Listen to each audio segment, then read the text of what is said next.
Mel V. Carolino.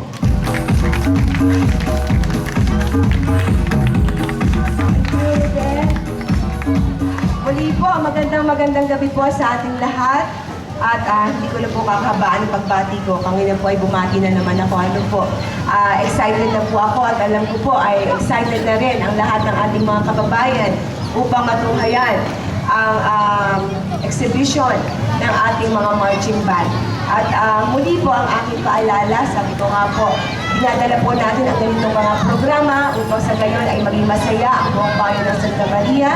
At patuloy po tayo mga kababayan na magtulong-tulong na sa gayon po, lalo po natin makamtan ang kaunlaran na hinahangad natin para sa ating bayan ng Santa Maria.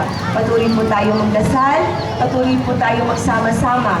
Na sa gayon po, tayo ay lalong maging matagumpay dito sa ating bayan. Muli po, magandang gabi sa ating lahat.